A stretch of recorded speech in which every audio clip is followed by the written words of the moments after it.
plano nyo ha. Pero tandaan, habang maglalakbay tayo, ipag-ingat sa bawat hakbang para ligtas sa bawat daan.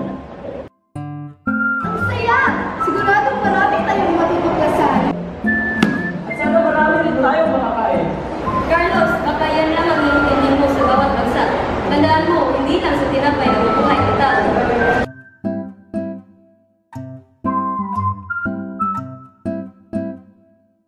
Bienvenidos a España! Ang flamenco ay hindi lang sasayaw. Ito'y kanilang paraan ng pagpapahayag ng damdamin. Nakikita nito ang kanilang pagkakakilanlan at kasaysayan. Kaya naman espesyal ito.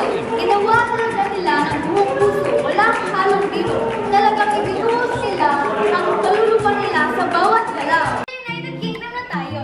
At ang afternoon tea ay hindi lang isang pagkain, kundi ito ay isang oras sa pagpapahinga at pag-uusap.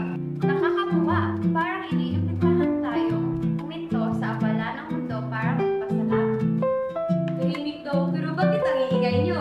Ang lakas ng sigaw na chismis sa mesa natin. Masarap pala ganito, no?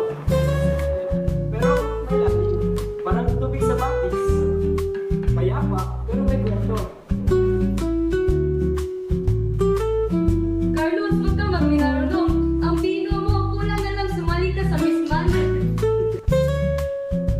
Ang afternoon tea ay isang magandang halimbawa ng malasakit. Ang mga lokal ay nagpapakita ng malasakit sa kanilang mga bisita sa pamamagitan ng pagiging magalang at masikaso. Pinapahalagahan nila ang bawat sandali na magkasama. Welcome sa Italia! Dito ang pagkain ay higit pa sa lasa. Ito ay simbolo ng pagsasama-sama ng pamilya at pagmamahal. Sa wakas, pagkain, pasta, at oh my God, puno-puno ng pagkain. Mabubusog talaga ako dito, pati ang aking puso. Ang pagkain sa Italia ay hindi lang tungkol sa lasa, kundi tungkol din sa pagpapakita ng malasakit sa pamilya at mga kaibigan. Hindi nila iniisip ang sarili nilang kapakinapakinabang, kundi magsama-sama at magsaya bilang isang komunidad. Pinapakita nila ang pagmamahal nila sa pamamagitan ng bawat pagkain at ibinabahagi nila. Menu a la Francia. Ang sining dito ay ang refleksyon sa kanilang pagmamahal sa kagandahan. Lahat ng ginagawa nila ay may kwento. Parang ramdam mo ang damdamin nila sa bawat brushstroke. Walang tinatago, lahat totoo. Kasi next.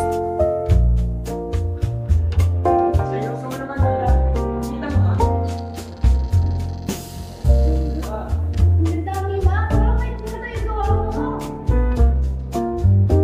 Carlos, kulang na lang magdala ka ng bread at magsabi ng wala. Ang mga artist dito ay hindi lang nagpapakita ng mga sining para sa kanilang mga sarili, kundi pinapakita nila ang pagmamalasakit nila sa komunidad. Madalas libre